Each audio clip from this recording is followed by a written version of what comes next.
بالکل آپ نے صحیح بات کی کہ علامات کی آپ نے بات کی اور پیپ اسمیئر کی بات کی اور جو ڈی این سی جو کہ ڈائگنوسس میں مدد مل سکتی ہیں. تو اگر فرض کریں خدا نخواستہ کسی خاتون کو یوٹرس کا کینسر یا سروائکل کینسر جیسا کہ آپ نے بتایا ہو سکتا ہے, تو اس میں علاج کے لیے کیا کیا موڈیلٹیز ہمارے پاس موجود ہیں, اور اس پہ بھی ہمیں درجہ بندی کے لیے کچھ ٹیسٹ کرانے پڑتے ہیں؟ بالکل. سب سے پہلے ابتدائی تشخیص کے بعد جو ہے جب بایوپسی کنفرم کر دیتی ہے کہ کس ٹائپ کا کینسر ہے, اور تو اس کے بعد آپ اس کی اسٹیجنگ کرتے ہیں, درجہ بندی کرتے ہیں, جس میں آپ مختلف ٹیسٹ کرتے ہیں, جس میں سی ٹی اسکین کیا جاتا ہے چیسٹ کا, ایبڈومن کا, جس کے ذریعے آپ یہ دیکھتے ہیں کہ یہ بیماری اپنی حدود سے نکل کے پھیپھڑوں تک, جگر تک تو نہیں چلی گئی ہے, یا پیٹ کی جھلیوں تک تو نہیں پھیل گئی ہے.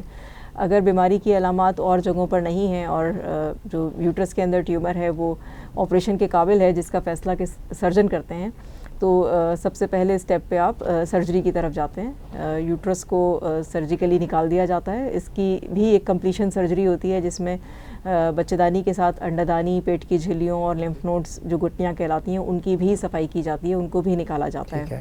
سروکس کے کینسر کے اندر اگر بالکل ابتدائی مرحلے پہ سروکس کا کینسر ہوگا تو اس کو سرجری کے ذریعے جو ہے وہ ٹریٹ کیا جاتا ہے.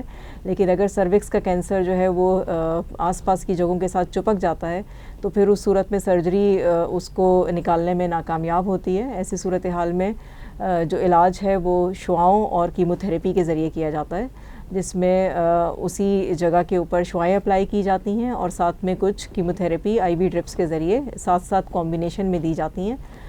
اس طریقہ کار کے بعد پھر پیشنٹ کے مزید ٹیسٹ ایم آر آئی وغیرہ کروا کے اسیس کیا جاتا ہے کہ رسپانس کیسا آیا ہے, بیماری مکمل طور پہ ختم ہو گئی ہے یا نہیں ہوئی ہے.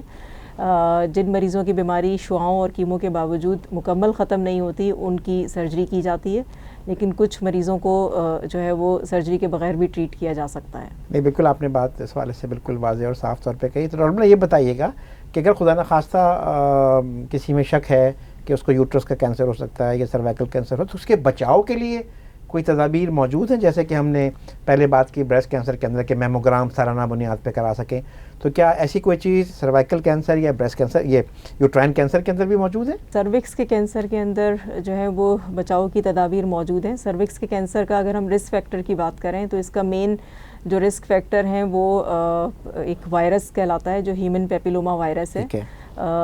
جو مین کاز اس کینسر کا ہے وہ یہ ہے. اس کے علاوہ جو اس کے رسک فیکٹرز ہیں اس میں اسموکنگ آتا ہے. اس کے علاوہ جو ہے وہ یہ سیکچولی ایکٹیو فیمیلز کے اندر زیادہ پایا جاتا ہے. اگر جو ہے وہ sex worker sort of thing, ہاں اس کو اردو میں کچھ پراپر ورڈ ہونا چاہیے. ٹھیک ہے, بات میسج میرا خیال آ گیا. اس کو اتنا ڈیٹیل میں بتانے کی ضرورت ہے نہیں, میرا نہیں خیال. رسک فیکٹر آپ نے بتا دیا, وائرس کہہ دیا, اور سیکچولی ایکٹیو جو فیمیل ہے ان کے اندر میرا خیال ہے واضح طور پہ ہم سمجھ پا رہے ہیں اس بات کو. تو رسک فیکٹر ہے. اور سروکس کے کینسر کو جو ہے آپ پریونشن کی اگر بات کریں تو اس میں ایک پرائمری پریونشن ہوتی ہے جس میں جتنی بھی بچیاں ہیں ان کا شادی سے پہلے جو ہے ان کو ہیومن پیپیلوما وائرس کی ویکسین ریکمینڈ کی جاتی ہے, جس کی کہ 2 ڈوزز ہوتی ہیں, 1 مہینے کے گیپ سے دی جاتی ہیں. ہمارے اویلیبل ہے پاکستان میں؟ جی پاکستان میں اویلیبل ہے, لیکن انفارچونیٹلی ہمارے پاس جو ہے وہ اس کی پراپر گائیڈ لائنز موجود نہیں ہیں. بچوں کو حفاظتی ٹیکے تو دیے جاتے ہیں لیکن ہیومن پیپیلوما وائرس کی ویکسین یوزولی لڑکیوں کو نہیں لگائی جاتی ہیں. آئیڈیلی جتنی بھی ویسٹرن کنٹریز ہیں جہاں پہ اس کی پراپر گائیڈ لائنز ہیں وہاں پہ جو ہے وہ 12-13 سال کی عمر سے لے کے 20 سال کی عمر تک کی بچیوں کو یہ ویکسین شادی سے پہلے لگائی جاتی ہے. تو پرائمری پریونشن کے اندر یعنی اس کے سدباب کے لیے یہ ایک امپورٹنٹ اسٹیپ ہے جس کو لینا چاہیے ہمیں. اس کے علاوہ بھی اگر جن خواتین نے یہ ویکسینیشن نہیں کرائی ہیں وہ احتیاط کے ساتھ یہ ویکسین شادی کے بعد بھی لگوا سکتی ہیں. اس کے علاوہ اگر ہم اسکریننگ کی بات کریں تو ہیومن پیپیلوما وائرس کو ڈیٹیکٹ کیا جا سکتا ہے. سمپل کچھ ٹیسٹ ہوتے ہیں جن کے ذریعے یہ ٹیسٹ جو ہیں 21 سال سے بڑی عمر کی جتنی بھی خواتین ہیں وہ انہیں کروانا چاہیے. اور اگر کسی کا ہیومن پیپیلوما وائرس ڈیٹیکٹ ہوتا ہے اس ٹیسٹ کے اوپر تو انہیں اس کی ٹریٹمنٹ جو ہے وہ ریسیو کرنی چاہیے جو کہ میڈیسنس کے ذریعے ہوتی ہے.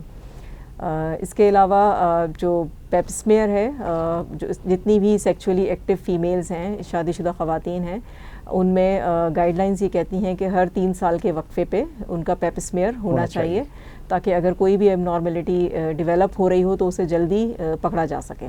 ٹھیک ہے, میرا خیال ہے کہ آپ نے بہت ہی مناسب بات اس حوالے سے بتائی, اور یقیناً جو خواتین ہمارے آج کے اس پروگرام کو دیکھ رہی ہوں گی وہ ضرور اس بات سے مستفید ہو رہی ہوں گی کہ خواتین کے اندر جو کامنس کینسر ہیں، جیسا کہ ہم نے پچھلے پروگرام میں بھی بتایا تھا کہ انڈا دانی کا کینسر جسے ہم اووریز کہتے ہیں، آج کا جو ٹاپک ہے ہمارا جسے یوٹرس کہتے ہیں، جسے ہم بچہ دانی بھی کہتے ہیں، اور سرویکس، یہ کینسر کامنس کینسر ہوتے ہیں اور اس کی کیا علامات ہوتی ہیں وہ اس پہ آپ نے روشنی ڈالی، کیسے بچایا جا سکتا ہے، کیا اس کا علاج ہوتا ہے، اس حوالے سے ڈاکٹر لبنہ نے رہنمائی ہمیں بہت فراہم کی، اور ہم امید کرتے ہیں کہ یہ جو آج کا پروگرام تھا ہمارا، یہ سیگمنٹ جو تھا، یہ بہت زیادہ اس کا فائدہ ہوگا لوگوں کو.